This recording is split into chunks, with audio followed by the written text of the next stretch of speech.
Hold high the brow serene, O youth, where now you stand. Let the bright sheen of your grace be seen, fair hope of my fatherland. Come now, thou genius grand, and bring down inspiration with thy mighty hand, swifter than the wind's violation. Raise the eager mind to higher station.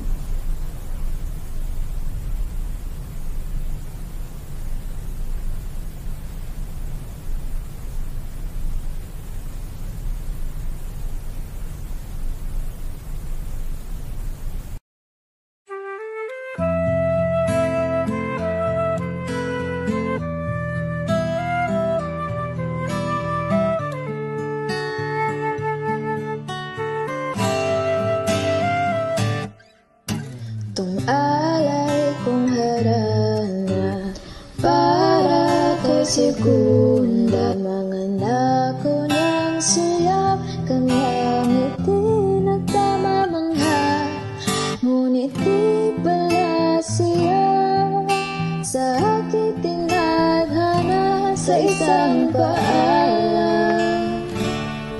Nagwakas tumiham na umaasang mata mong makabasa, handang gawin lahat kahit tutol ating pamilya. Ngayon ko lang nadama unang wagas na pagmamahal, aking yun huwag mawala. Paglisan sa ating bayan, dalang iyong alaala, hindi kinalimutan sa aking isip. Ikaw ay nariyan, di nagminti sumulat ng mga alay kong liham. Hiling ko lang naman na tayo na sana ang siyang huli at ang umpisa. Napatunayan natin na pag-ibig natin walang wagas.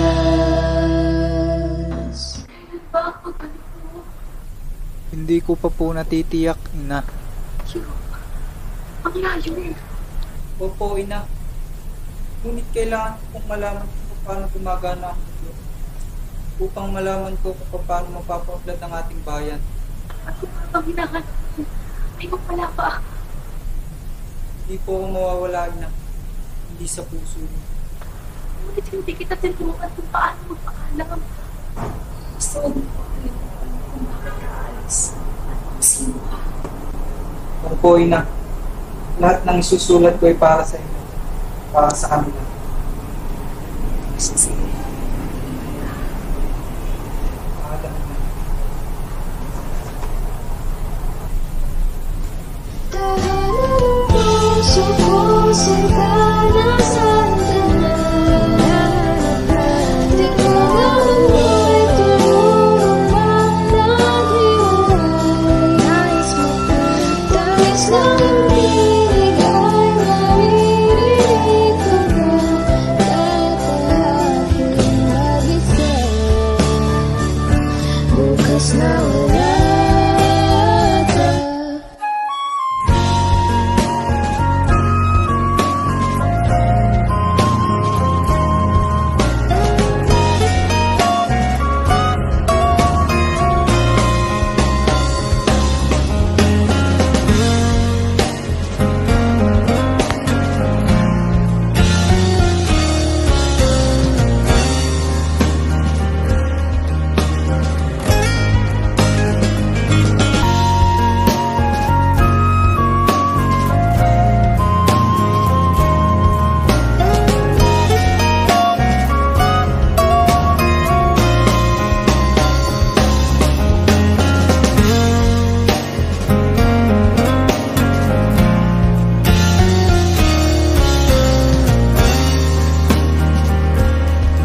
maaaring kalimutan yun, hindi kailanman.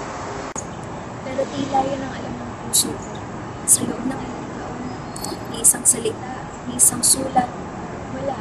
Sumulat ako ng paulit-ulit. Sinulat ko ang bawat lungkot, saya at tagumpay para sa iyo. Pero bigla akong natanggap, kahit isa man lang. Dahil hindi alcohol ko hindi makarating. Mama? Hindi ko hahayaang ang anak ko ay mapunta sa isang lalaking kadugo natin. Pagpilin natin siya, Lino. Pinsan mo si Jose. Masama kung nagmamahalan kami, Mama. Hindi ba't mas masama ang pagkakait ng katotohanan? Pag-ibig ay hindi lisensya para palimutin ang tangan ng pamilya. Hindi kita pinalaki para sirain ang linya ng dugo natin. Doña Silvestre, hindi kami humihingi ng pahintulot sa puso namin. Pero kung kasalanan man ito, sa mata ng lipunan, kami na magdadala ng bigat nito at hindi ikaw. Pumili ka. Siya na kahihiyan ng ating angkan? O kami, nagpalaki sa'yo? Kung ito lang ang paraan para mapalaya ko ang sarili ko, isama mo na ako, Pepe. Wala nang dahilan para manatili pa ako sa pamilyang ito. Tahanan ka pa kaysa sa kanila. Pag iniwan mo sila, magiging sugat yan na baka hindi na maghilom. At hindi ko kaya maging dahilan ng lamat din sa pamilya ko. Kahit gaano pa natin kamahal ang isa't isa.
Pepe, aking minamahal na anak at pinapalaya. Sa bawat titik mong isinilang sa pluma, dumadaloy ang luha ng sambayan ng matagal ng uhaw sa liwanag. Hindi ko itinuro sa iyo ang pagpapaalam, ang paghahanap ng katotohanan. Ngunit hindi ko kailanman ay handa ang aking puso na tanggapin ng iyong paglisan sa aking piling. Para sa piling ng bayan. Ngayong lumalatag sa huling yugto ang iyong pag-iral. Aking anak, ikaw ay aking itinataas sa mga darating na salinlahi. Sa bawat patak ng iyong dugo ay isang binhi ng kalayaan ng iyong isinuko sa lupa ng inang bayan. Aking minamahal na anak, sa pagkitil sa iyo, buhay ang ipamamana mo. Hindi ka na akin lamang. Ikaw ay sa bayan, sa kasaysayan, sa walang hangganan.